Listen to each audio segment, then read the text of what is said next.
The phone call came at 2:37, jolting me awake from a restless sleep.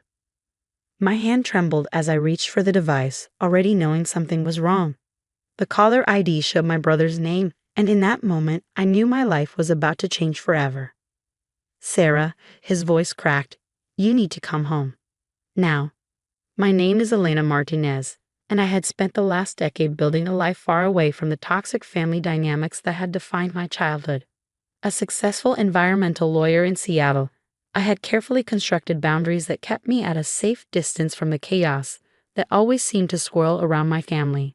But something in my brother Michael's voice was different. Urgent, scared.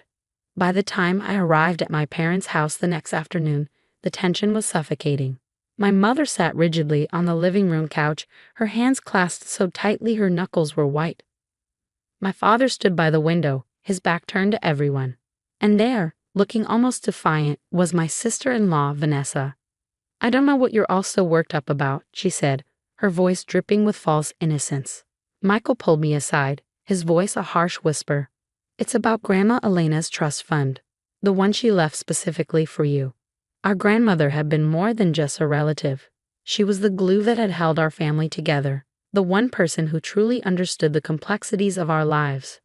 When she passed away 5 years ago, she had left a substantial trust fund specifically for me, $500,000 earmarked for my education and future." Vanessa accessed the account, Michael continued. "She somehow transferred the entire amount." I felt the blood drain from my face. Our grandmother's final gift, her ultimate expression of love and belief in my potential, was gone. Vanessa noticed my shock and couldn't help herself. She laughed, a cold, calculated sound that sent chills down my spine. "It was just sitting there," she said, examining her perfectly manicured nails.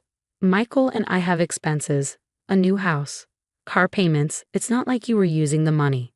The audacity took my breath away. I had deliberately left the trust fund untouched, respecting my grandmother's wishes. I was building my career, paying off my law school loans systematically, believing in the value of hard work over immediate gratification. My parents seemed paralyzed. My father, always conflict-averse, looked everywhere but at Vanessa. My mother's eyes were filled with a mixture of shame and fear. "How?"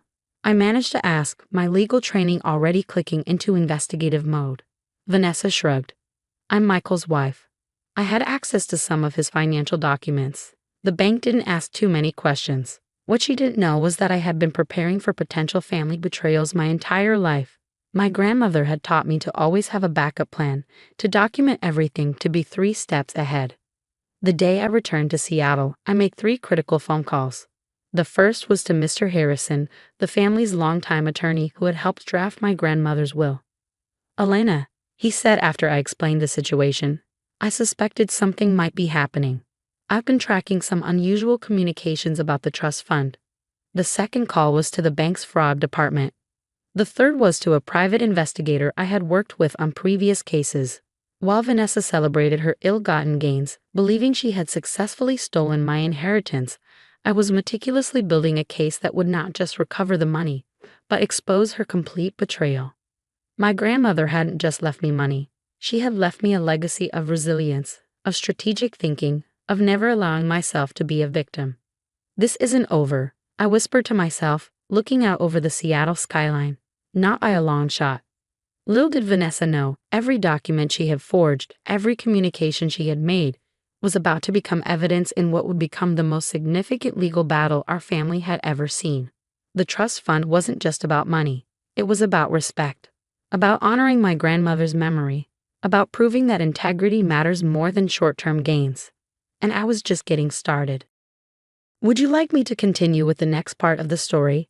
I can develop the narrative further, focusing on Elena's strategic approach to uncovering and confronting Vanessa's betrayal. The next morning, I arrived at my law office earlier than usual. My colleague Marcus knew something was different the moment I walked in.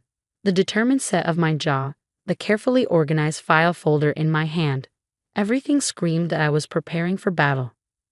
"Walk me through everything," Marcus said, closing the door to my office. I spread out the documents I had collected, bank statements, email communications, forged signatures. Each piece told a story of calculated deception. Mr. Harrison had been right. There were inconsistencies in the trust fund transfer that went beyond a simple family dispute. Vanessa hadn't just transferred the money, she had carefully manipulated multiple financial documents to cover her tracks. She forged my signature, I explained to Marcus, but she didn't know that my grandmother always insisted on additional verification for any significant transactions. The private investigator I'd hired had already uncovered a pattern. This wasn't the first time Vanessa had attempted financial manipulation. There were hints of similar incidents in her past, small transactions, carefully hidden transfers that had gone unnoticed. By noon, I had a comprehensive file prepared. Each piece of evidence meticulously documented, cross-referenced, and verified. My legal training wasn't just a profession, it was a weapon. My phone rang. It was the bank's fraud department. Ms. Martinez, the investigator said, "We've completed our initial review. There are significant irregularities in the trust fund transfer." The pieces were falling into place. Vanessa had made a critical mistake. In her rush to steal the money, she had left a digital trail that would be her undoing. That evening, I called my brother Michael. The conversation was not going to be easy. "I know what Vanessa did," I started, my voice calm but firm. Michael's response was defensive. "It's not what you think. We needed the money. Times are tough." "Needed the money," I repeated. "By stealing from me? From Grandma's legacy?" I could hear the conflict in his voice. Michael had always been weak-willed, easily manipulated by those closest to him. Vanessa had perfected the art of making him feel both guilty and heroic in the same breath. "I have evidence," I continued. "Enough to not just recover the money, but to potentially press criminal charges." The silence that followed was deafening. The next week was a blur of legal preparations. I filed formal complaints with the bank, initiated a forensic audit, and began preparing the groundwork for a potential lawsuit. Vanessa's confidence began to crack. I could see it in the increasingly desperate text messages, the hushed phone calls, the way she avoided direct confrontation. My mother called, her voice trembling. "Elena, please. Can't we handle this as a family?" This stopped being a family matter when Vanessa stole my inheritance, I replied coldly. The breaking point came unexpectedly. A package arrived at my office, sent by Vanessa. Inside was a USB drive and a handwritten note. "I can explain everything," the note read. Marcus looked at me skeptically. It could be a trap. But something told me this was different. This was Vanessa's attempt to control the narrative before everything fell apart. The USB drive contained a series of encrypted files. It took our forensic team nearly 2 days to crack the encryption. What we found was more shocking than the theft itself. Vanessa had been gambling, not just small amounts, but significant sums that had been slowly draining their family's finances. The trust fund wasn't just a spontaneous theft. It was a desperate attempt to cover up years of financial mismanagement. "She's been living a lie," I told Marcus, spreading out the newly discovered documents, creating an illusion of financial stability while secretly drowning in debt. The final piece of the puzzle was about to fall into place, and Vanessa had no idea what was coming.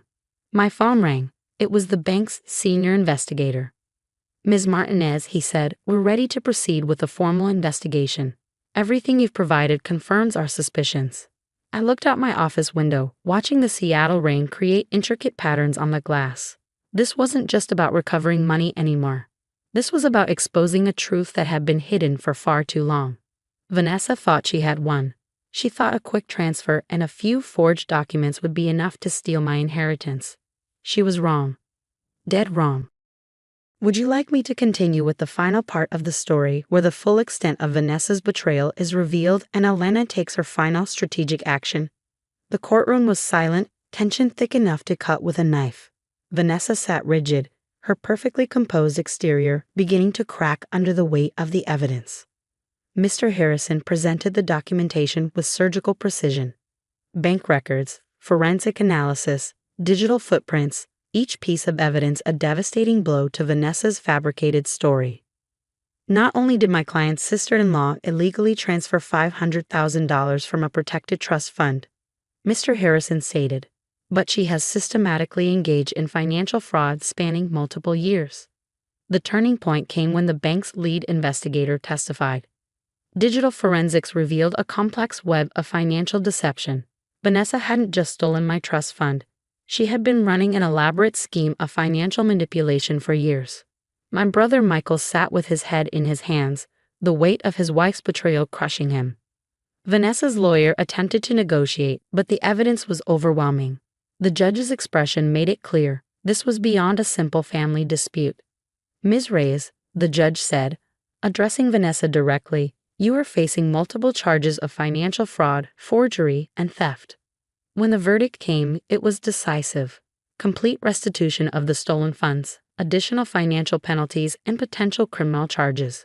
The trust fund would be fully restored with interest. But this was about more than money. After the hearing, my mother approached me, tears in her eyes. "I'm so sorry, Elena. We should have seen what was happening." I understood then that this wasn't just about Vanessa's betrayal. It was about breaking a cycle of family silence, of allowing destructive behavior to continue unchecked. "This stops now," I told her quietly. The aftermath was seismic. Michael filed for divorce. Vanessa's professional reputation was destroyed. The family dynamics that had allowed such manipulation were finally exposed to harsh light. My grandmother's legacy wasn't just the money. It was the strength to stand up, to fight back, to protect what was rightfully mine. Months later, I sat in my office, looking at the restored trust fund statement. Mr. Harrison had ensured every cent was returned, with significant interest. "What will you do with it?" Marcus asked. I smiled, remembering my grandmother's words. "I'll use it exactly as she intended, to build something meaningful." Part of the fund would go to establishing a scholarship for students facing financial challenges. Another portion would support legal aid for victims of financial fraud. My grandmother had always believed in turning pain into purpose. Michael reached out, seeking reconciliation. It would take time, but our relationship could heal. "I'm proud of you," he said during our first conversation after everything. Grandma would be proud too.